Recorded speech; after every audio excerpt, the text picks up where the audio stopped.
Bugun O'zbekiston bo'ylab keng nishonlanayotgan ulug' bayram kunlari yurtdoshlarimiz yana bir yangilikdan xursand bo'lishmoqda. 5-iyun oqshomida Birlashgan Arab Amirliklarida futbol bo'yicha mamlakatimiz terma jamoasi qayd etgan tarixiy natija nafaqat millionlab futbol muxlislari, balki barcha yurtdoshlarimiz qalbini faxr iftixorga to'ldirdi.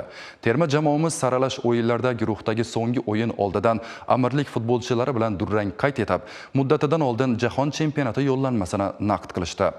Shu kunning o'zida davlatimiz rahbari futbolchilarimiz bilan telefon orqali bog'lanib, ularni ushbu natija bilan qutladi.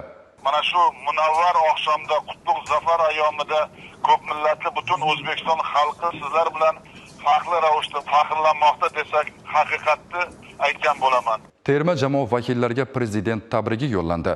Ularga O'zbekiston iftixori unvoni bilan taqdirlanishi e'lon qilindi. Keyingi yillarda barcha sohalarda bo'lgani kabi sportda amalga oshirilayotgan islohotlarning yorqin ifodasi bo'lgan ushbu natija dunyo sport jamoatchiligi tomonidan ham e'tirof etilmoqda. Xususan, FIFA prezidenti Gianni Infantino ham bunga o'z munosabatini bildirdi. Welcome to the FIFA World Cup Uzbekistan. FIFA jahon chempionatiga xush kelibsiz. O'zbekiston sizni Kanada, Meksika va Amerika Qo'shma Shtatlarida bo'lib o'tadigan 2026-yilgi FIFA jahon chempionatiga tarixiy yo'llanmani qo'lga kiritganingiz bilan tabriklashdan juda xursandman. Ajoyib saralash bahslaridan so'ng siz kelasi yozda Shimoliy Amerikada bo'lib o'tadigan final bosqichi uchun o'z joyingizni munosib ravishda band qildingiz. Butun dunyodagi muxlislar oq bo'rilarning jahon bo'ylab tomoshabinlar oldida chiqishlarini tomosha qilishni xohlashadi. Birinchi FIFA jahon kubogidan zavqlaning. Global sahnaga xush kelibsiz. Ushbu natija yangi O'zbekiston farzandining bukilmas irodasi va salohiyatini namoyon etdi. Yoshlarning boshqa sport turlaridan qo'lga kiritayotgan ulkan g'alabalari endi futbolda ham aks etdi. Bir paytlar murabbiylar almashardi, futbolchilar yangilanardi, ammo futbolimiz o'zgarmasdi. O'z-o'zidan natija ham bo'lmasdi. Endi esa barchasi boshqacha. Sportni rivojlantirish, ayniqsa futbolni ommalashtirish borasidagi ishlar davlat siyosati darajasiga ko'tarildi. Ushbu islohotlar o'z natijasini bermoqda. Mazkur natijadan yurtdoshlarimiz behad xursandchiliklarni bildirishmoqda.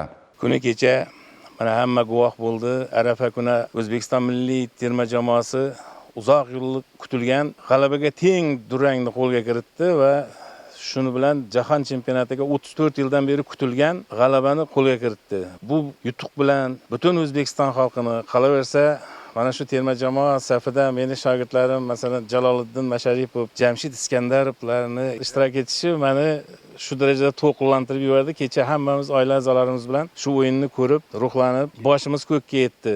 Bu g'alaba bilan butun O'zbekiston xalqini, Xorazm xalqini tabriklayman. Shogirdlarimizning mana shunday yutuqdan ustoz sifatida faxrlanaman. Bundan keyin ham qo'limizdan kelgancha mana shu O'zbekiston terma jamoasiga yoshlarni yetkazib berishda qo'limizdan kelgancha harakat qilamiz. Men albatta ishonaman, kelgusi yil yozda butun Markaziy Osiyo xalqlari bizning jamoamizga muxlislik qiladi.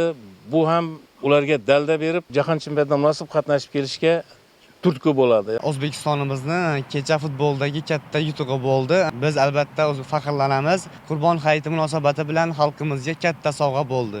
Kelgusi jahon chempionatida ham munosib ishtirok etib, Markaziy Osiyo xalqlarini ishonchini oqlaydi deb o'ylayman albatta. Bugun yurtimizda qo'shaloq bayram desak ham mubolag'a bo'lmaydi, chunki kuni kecha Arafa kunida O'zbekiston tarixida tub burilish bo'ldi.